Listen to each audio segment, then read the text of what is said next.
Hey, welcome back to On Your Terms. I'm your host, Vander Wielen. I'm an attorney turned entrepreneur who helps you learn how to legally protect your online business. And today I'm helping you hopefully sleep better at night because today we're going to talk about avoiding legal nightmare scenarios in your online business. And don't worry, my signature style is to help walk you through this and really to learn how to avoid them entirely. I'm a very preventative person, so I quickly walk you through some easy, simple strategies today on how to best not only avoid these scenarios, but then navigate them even if they happen, because I truly believe that these worst case scenarios can become best case scenarios with the right kind of protection. So with that, let's dive into this week's episode. So when it comes to legally protecting your business, it's not really that different than a lot of other things in life, in that the more that you can do up front, or whatever you do up front, is what's actually going to help you in the end. Because by the time something bad, quote unquote bad, happens in your business, it's sort of too late, other than the fact that it's just a lesson and we can do better the next time. But a lot of people put off legal protection, or they think they don't need it yet. And then something bad happens and they're like, oh shoot, what do I do now? And I'm like, well, where's your contract? Or do you have an LLC? Or do you have insurance? And they're like, no, can I get that right now? And it's like, no, you needed to have that before this thing happened. That's what's actually going to protect you. And so, a couple months ago, I got into I wouldn't even call it an Instagram fight, but it was just a little bit of let's say a tense commenting moment on Instagram on one of my customers, on one of my customers' posts, because this guy was writing to her saying how he's been a personal trainer for 20 years and he proudly doesn't use contracts. And it's never been a problem. And it's like, cool, dude, it's never been a problem until it is a problem. And then the fact that you don't have contracts will really, really hurt you. So it's like playing Russian roulette. And by the time you figure it out, it's too late. So I don't know, maybe some people get a thrill out of that or something. You're probably more like me and you're just no, I just like to sleep at night knowing that I'm not playing Russian roulette and getting around to the bullet in the chamber. I'd rather just know that everything's okay and approach all of my relationships that way. Besides the fact that there's nothing wrong with getting legal in place. That was the other issue I took with this guy's comment was I was like, what is the problem with having legal? It was almost like he had pride in not having it. It was this brazen, bravado approach. And I'm like, there's nothing wrong with protecting yourself. Again, this is where I think online businesses get treated differently, that we can get away with it or something like this, where I'm like, no, dude, the stuff is not optional. You're a lot of what you're doing is probably not even okay. And so great that it's working for you until it doesn't, call me when it doesn't work out. But that's why today I just thought it would be helpful to talk through kind of 3 legal nightmare scenarios, but how we can very easily prevent them. Because, I'm not about sitting here and scaring you. I don't want to prevent you from taking action in your business. I want it, sometimes it helps me if you're somebody who has anxiety as well, maybe I have, I don't know. I will. No, I'm just kidding. Yes, of course I have anxiety. But if you have anxiety, sometimes I think it's helpful to lay out that worst case scenario and then be oh, I would be okay. I have what I need in order to be safe and protected. And this stuff is scary, and I understand that. Okay, so let's talk about the first kind of legal nightmare scenario. Let's talk about a client relationship going south. And by that, I mean, it could get really ugly and tense. It could be that the client doesn't pay you. The client could complain that they didn't like working with you. They want their money back. They got bad results. They experienced some bad thing. They're disappointed in you. They didn't like what was provided. They thought you cut them out of something that they thought they were supposed to get, whatever that means to you. So in general, let's talk about the legal nightmare scenario of a client relationship going south.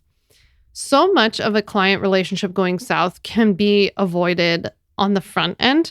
And then we'll also kind of talk about the legal steps, if there was only so much you could do.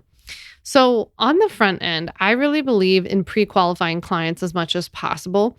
When you have a coaching business or some sort of service providing business, I think you have a much easier time doing that because you can have a phone call, or there can be some sort of checkpoint of a form they have to fill out. And I actually have a freebie for you called Pre-Qualify Before They Buy that I'll link to down below. It's a series of email templates that I give you for free that you can use to set up in an automation tool or a scheduling tool. And you can send these emails to people to kind of walk them through who you are, what you do, what you help people with, what you don't help people with, even how your free call is going to go and like what your call is for and what it's not for if you offer one. Because a lot of that is like, I think what leads to people working with quote unquote nightmare clients or like a relationship going south, because often it's a matter of mismatched expectations, unclear expectations. And that can be avoided by being very clear upfront.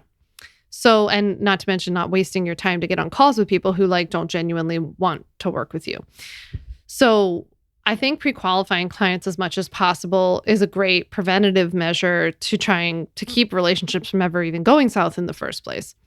Another thing can be, having disclaimers in place. So having disclaimers on your website, on some of your content when it's a bit more like educational, in your contracts, obviously saying that like they understand that you're not their doctor, their lawyer, their financial advisor, their therapist. And then knowing your scope, because when you know your scope of practice, and I have lots of good episodes for you on scope of practice. I know episodes 2 and 69 off the top of my head. I think also maybe 86 and 94. I'll link to everything below, but we have a whole little series of like scope of practice episodes. When you know your scope of practice, then you only talk about things that you're legally allowed to help people with on like social media and your content, your emails. And then when people like sign up for your free call and stuff, you're very clear about like what your scope is, or if you sell courses and programs and memberships, your copy is clear. You don't make promises about what this thing helps with. And then that's what helps people to not say, hey, I didn't like your course, or hey, I didn't get a lot out of working with you. Because if they have a mismatched expectation as to like what you were going to help them with, that might have been a matter of not being super clear on our scope of practice and telling them like, no, you can't be disappointed about that because I told you I can't even talk about that area. So like, for example, if somebody bought my ultimate bundle and then they're like, hey, I want my money back because you didn't file a trademark for me. Well, there are like 100 places along the way where I say that I don't offer any legal services. I don't perform any like registrations for you. I teach you how to do it yourself, and it's really easy and saves you a lot of money and all that kind of stuff. And so I'm really, really clear about it. I'm clear about it in my marketing. I'm clear about it in my emails. I'm clear about it in the copy on the pages. And then, yes, of course, it's wrapped up and nice and neat on the contract that people sign when they buy my stuff. But that's like the last step in prepping them to buy my stuff, because often, yes, we have some cold sales where people like find my website, they buy the bundle, and that's that. But most of the time, people have like joined my email list. They get my emails. They follow me on Instagram. They might listen to this podcast. And so they are kind of comfortable with like hearing me talk about like, hey, here's what I do. Here's what I don't do. And the contract is more just like confirmation of that, not the introduction of the idea, right?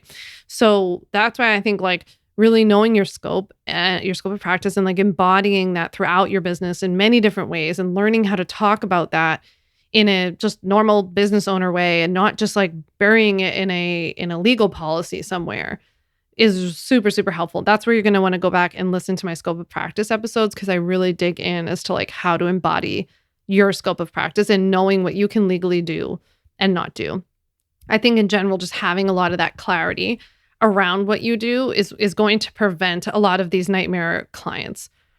Another way that you can prevent a lot of these nightmare clients is by having really clear policies and boundaries in place. And so a lot of times when I see people that have like client relationships go south, it's like that you didn't really have rules in place to begin with. And this person kind of saw that and then took advantage of it.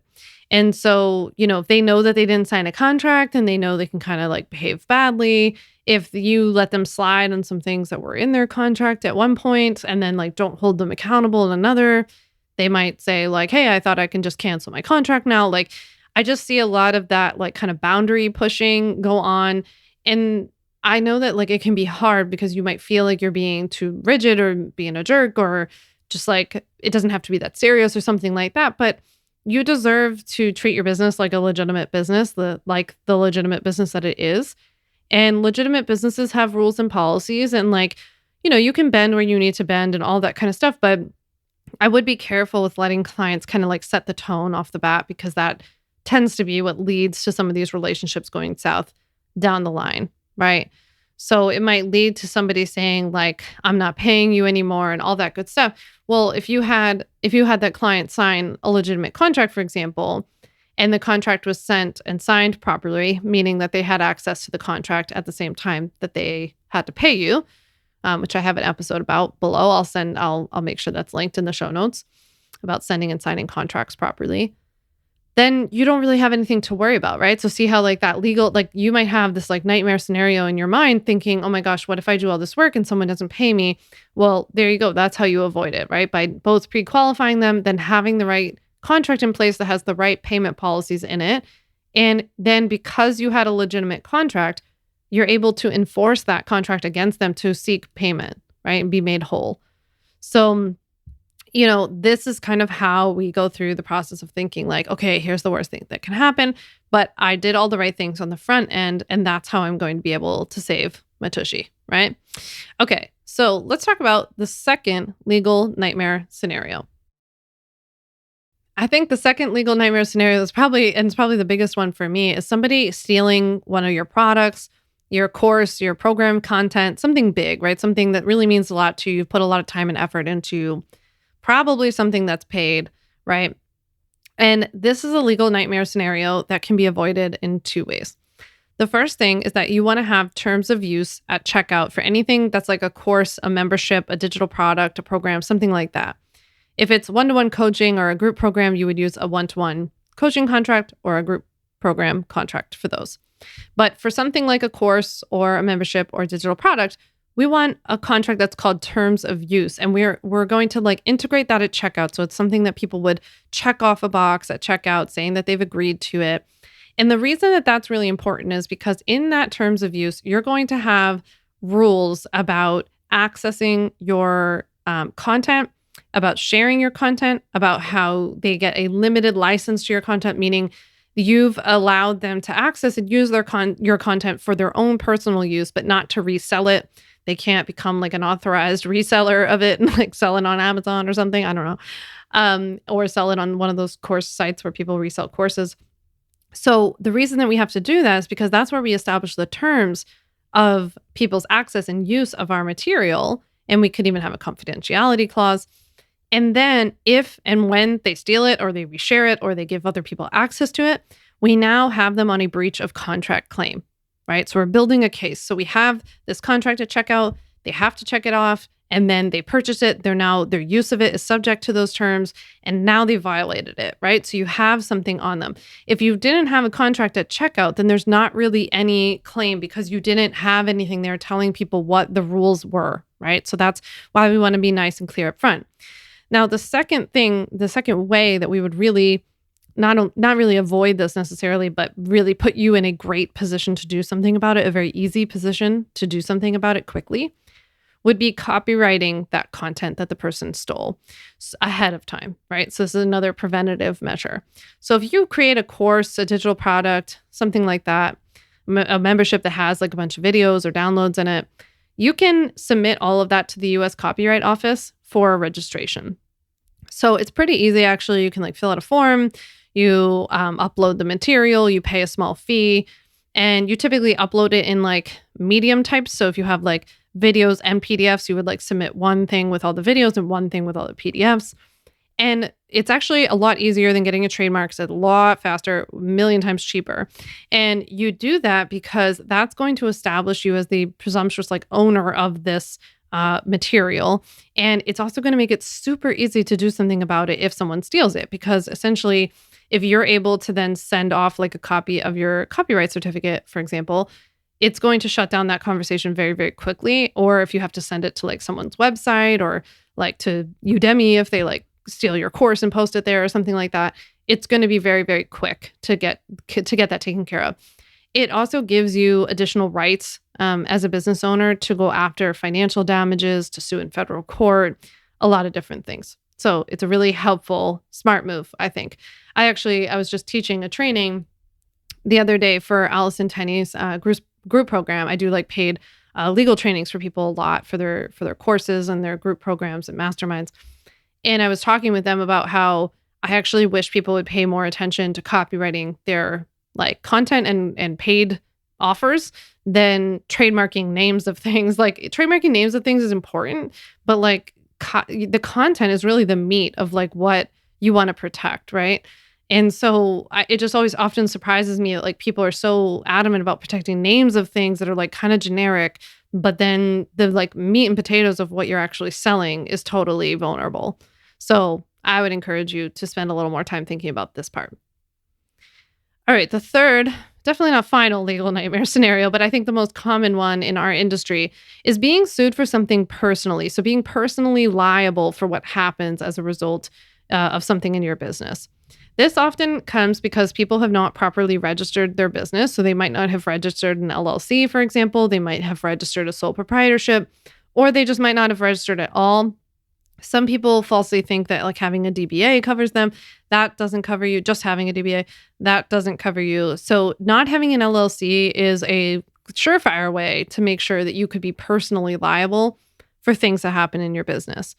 What that means is that if your business got sued and you didn't have an LLC set up properly or some other better kind of business entity, that you would be personally on the hook for whatever happens in your business. Even if you don't have assets or like money to pay it, there would be a lien against you so that you would have to pay it somehow, some way, someday.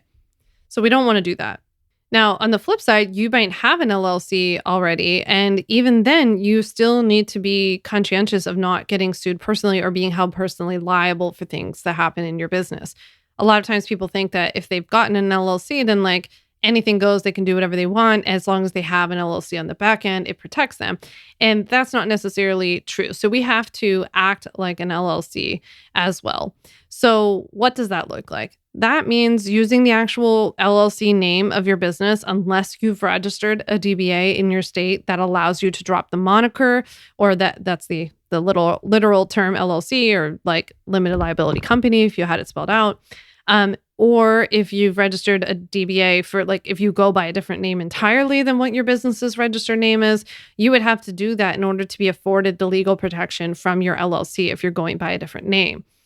Another thing would be like not having clean and organized financial records, not having your LLC name listed in your contracts with your clients, not having your LLC name listed where your content appears or on the bottom of your website, all of that kind of stuff, or actually using your LLC's money, your business's money for personal use. So paying for things directly from your business account or on your business card that are only for you personally and that don't count as a business expense is an easy way to what we call pierce the corporate veil and go beyond the LLC to go after you personally. So even if you have an LLC, it's really important that you act like an LLC properly and we maintain the protection that you think that you're getting from it, the personal liability protection. So these are all things that can be easily avoided. I would say that if you want to dive deeper into these, the best thing to do would be to go down below in the show notes and watch my free legal workshop, 5 Steps to Legally Protect and Grow Your Online Business. I go into what contracts you need and website policies. I talk about keeping copycats off your content. And then I go into the process of forming an LLC and what the difference is between sole proprietorships and LLCs and how do you know which one you need and when you need it. So I definitely would recommend checking that out below. I hope that this episode was helpful. Send me a DM on Instagram at Sam Vander Wielen or respond to my email that you got, letting me know what you thought of this episode. Thank you so much for listening, and I'll see you on Thursday. Thanks so much for listening to the On Your Terms podcast. Make sure to follow on Apple Podcasts, Spotify, or wherever you like to listen to podcasts. You can also check out all of our podcast episodes, show notes, links, and more at samvanderwielen.com/podcast.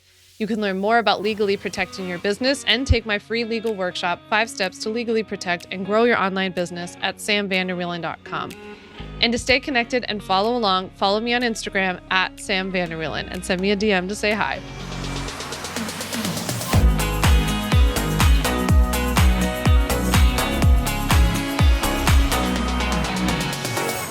Just remember that although I am an attorney, I am not your attorney, and I am not offering you legal advice in today's episode. This episode and all of my episodes are informational and educational only. It is not a substitute for seeking out your own advice from your own lawyer. And please keep in mind that I can't offer you legal advice. I don't ever offer any legal services, but I think I offer some pretty good information.